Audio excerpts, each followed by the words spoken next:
third place deck I saw on one of the lists. Now I've slightly changed it, and I'll go over the core changes. But what really drew me to this list was this card right here, Deathrite Shaman. Love Deathrite Shaman. Play it in Commander all the time. Very underutilized card. Banned in Modern because it was too powerful. Well, it gave John just an insane advantage. So, Deathrite Shaman, Hybrid Golgari, 2/1 Elf Shaman. Tap, exile a land from a graveyard. You may have 1 mana of any colour. Black and tap. You may exile an instant or sorcery card from a graveyard and each opponent loses 2 life. Or green and tap, exile a creature from a graveyard, you gain 2 life. This is most commonly joked as the 1 mana Planeswalker. So, I saw this card in the list and figured I'd give it a go. So I haven't finished fully with the video yet because I'm still tweaking the video deck. First thing I did, as you can see here, we'll just run over the main changes. This was a 4 Omnath deck, so I added my 4. It was a 4 Omnath and 4 Kiki Jiki, the Mirror Breaker, or Fable of the Mirror Breaker decks. So I instantly added, in the place of the Mirror Breakers, I added Widespread Thievery. And I also then just went up a few more of my personal favourite spells. I added some Justice Strikes, I added some Cindervines for the matchups I know I run into online. Also some Colossuses just to balance the deck out. That's why there's some weird choices in here, but we'll go over them as we go. So, just to cover the mana base, because this is literally the mana base they're running. They're running 4 Fable Passages and 2 Evolving Wilds to facilitate the Deathrite. In addition, they're running as many Triumphs as they can, within reason. I think here they're running 11 Triumphs for cycling to get back later. So yes, they want to we ideally want a Deathrite, put a land away, get it going. So it is possible. But one of the things that I found as well as this is people aren't used to playing this, so many people are just throwing stuff in their graveyard.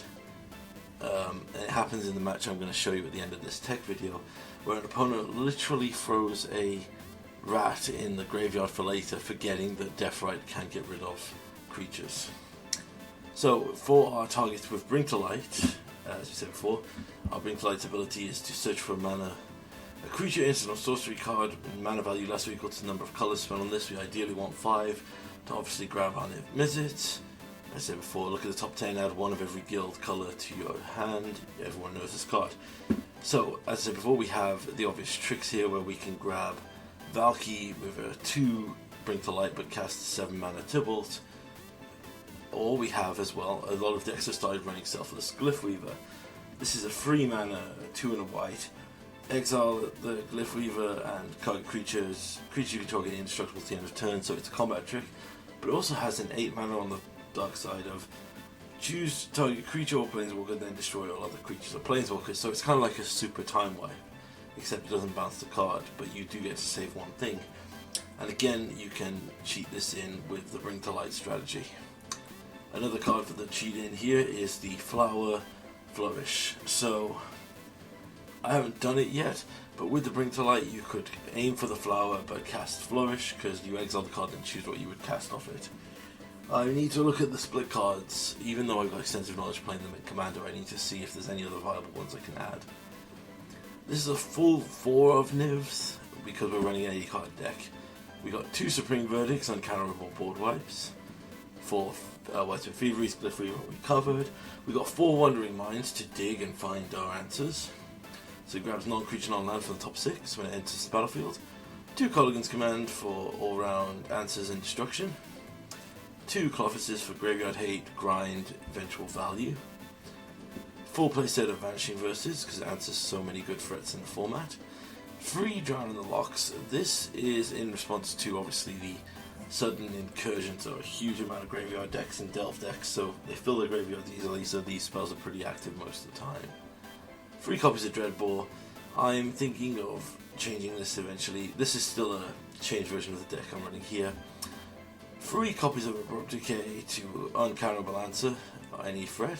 1 copy of Cindervines in the main board, and 3 Justice Strikes to score us good creature removal.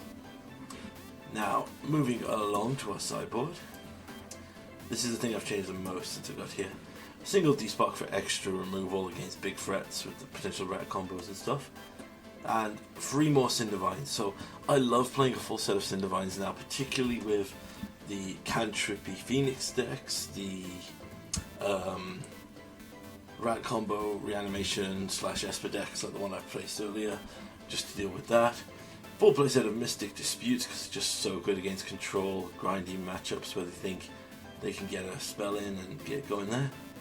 More graveyard hate with Go Blanks. I'm thinking of changing these two potentially. The Leyline of the Voids, I'm still up in the air. The discard is just very nice. And 2 Ashioks. And then we're running a Yurion because it's 80 cards as expected. And I'm going to start running good old Edgar Charmed Groom as a effective removal / not removal / threat that's hard to resolve, get rid of. I was running the Blood Baron as per the deck, but yes, what we'll do is go here. Right, so I'll give you an example of this deck. Give me a moment.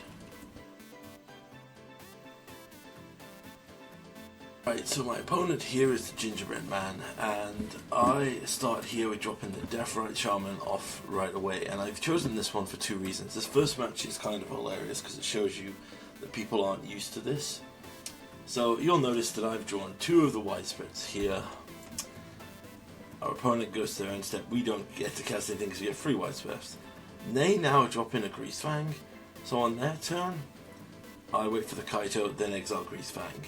Now, I was considering resolving anything else, but they drop a land here and it's too tempting for me not to use it to cast a Widespread Thievery. I put a NIV underneath for later. I know I say against doing this against decks where they could have removal, but at this point we're kind of struggling, to say the least. We hold up a Justice Strike and a Vanishing Verse here, and he fatal pushes our Deathrite, rightfully so. So now we grab an Abrupt Decay, so we use that to kill the Kaito. And then we pass, because I still am worried about a potential like this Tainted Indulgence, drop a big vehicle, play the rat. So what I'm doing is I'm holding up, playing conservatively, because I could have committed another Widespread Thievery there, but that would have meant that we need to be fully open. Opponent Treasure Cruises, drops a Leisure Shredder, so I use this opportunity in the end step to Vanishing Verse it. Now, you might think that's a bit preemptive, but we luckily draw another Vanishing Verse. So we deploy another Widespread Thievery here. So now, any spell we cast, any 2-mana spell we cast is mana neutral, and if we eventually deploy the third, we'll be like mana positive. Opponent here drops another Ledger Shredder. Now, I let this resolve originally, because with the Connive trigger, if he had thrown the, what's it called? If he had thrown the card down, I would have been in trouble. So what I'm using here is I'm going to use I'm going to use Justice Strike on the Greasefang to cast on NIV, which will trigger 2 treasures again. See, look here, he puts the Parhelion into the graveyard. So this is now where we go crazy. So we have enough mana now to deploy Colossus, get back 2 mana, so we're down 1 mana for a Colossus. Good rate. We can then use the 2 mana to Dreadbore the Ledger Shredder, which is totally mana neutral. Then we can hold up this mana here and have Drown in the Loch and Vanishing Verse. So they go for Greasefang, we go for Drown in the Loch. They consider looking for a counterspell. I don't believe they find it. They Thoughtseize us, so I let them Thoughtseize and take the Vanishing Verse, because they don't have the mana to redeploy here, and Clothis is going to eat their Parhelion. We drop our final Widespread Thievery, and Clothis now becomes a creature, can attack for lethal, near lethal, sorry. I believe this puts him down to 1. We deploy a Wandering Mind, totally mana neutral now, free treasure every time we cast a multicolored spell. And we grab an Abrupt Decay. I had a stop in their end step to deal with potentially the rat if they play it. Even though they have nothing to reanimate, I just want to be careful. They dig through time. And I believe this was the end of the game, if I remember correctly. Let me just... Yes, he concedes. So we go on to game 2. And this is where the funny thing happens. So our opponent goes fully into a defensive thing, but I just want to highlight this here. I screwed up my sideboarding and basically played with an extra 7 cards. And just want to show you how this match went. So I play with an extra 7 cards and still eventually grind through on this. So I shock in for the Mystic Dispute because I want to catch the Tainted Indulgence he's going to use here. We get a Triumph, so I play that tapped. End step, they go for the Indulgence, we counter it. Primarily I just don't want it to throw stuff in the graveyard or see more cards. Opponent goes to 3 and plays a Narset. So, and they grab a 40, so I know there's some stuff coming here. So I eventually decide to go for the Go Blank here because I know about the 40s. They don't discard the 40s as I see here, which makes me realize that they must. So he also gets a Void Rend here. And we know that he's holding up a 40, so he goes for this. We grab a Mystical Dispute and pass the turn. He goes for a Obscura Charm to destroy our multicolor opponent. And I decide here, while everything's tapped out, to go for NIV, forgetting that I don't have white, because I mistook the Jund Triome for the other Triumph. So I use Mystic Dispute here to force his hand and make him use his spell. Make him use his mana, sorry, because I've lost the NIV here. Yep, you're 1 turn too late there, buddy. So I add Yurion to hand. Opponent just passes. So it appears here, and we go for a it's right here. We go for the Whitehead Thievery here, knowing that he has a Void Render, because I wanted to use it on this and not on the Yurion. I know that sounds counterproductive, but I would rather be able here to deploy Yurion, hold up a counter if he has it. Now if he goes for any kind of removal, we hopefully can deal with it. In his end step, he goes for a massive Dig Through Time, which we counter, and it feels fantastic to counter a Dig Through Time.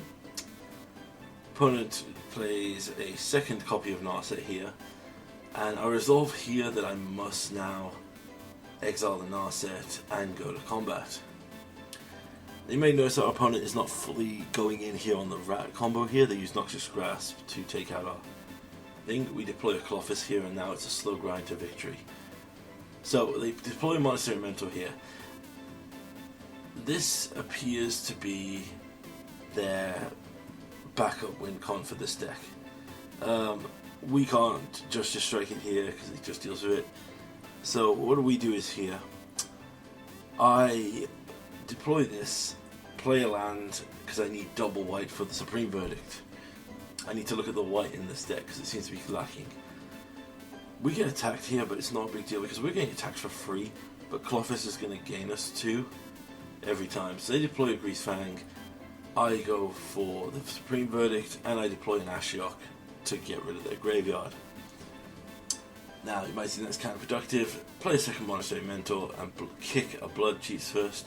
They are completely out of cards here, so I'm going to use Vanishing Verse here, except I get Widespread Thievery. So we use Widespread first, put a Go Blank under it, and I decide to pass here. See what our opponent does. Actually, I don't decide to pass. I don't tap out on white because I'm an idiot. We go down to 5. We use Vanishing Verse here as a counter check.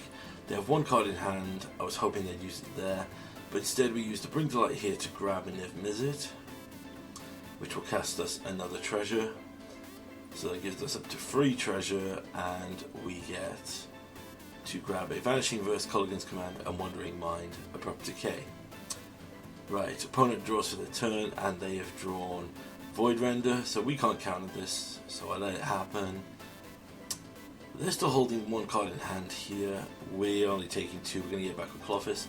In the end step, I'm going to use sorry, Colligan's command here, force him to discard, and we'll return NIV, and we've basically got this at this point. We've got superior card advantage, so they concede. But yeah, even after screwing up the sideboarding, we still came out on top. I hope you enjoyed this short video, but I'm still tweaking the deck and I didn't have it ready for recording.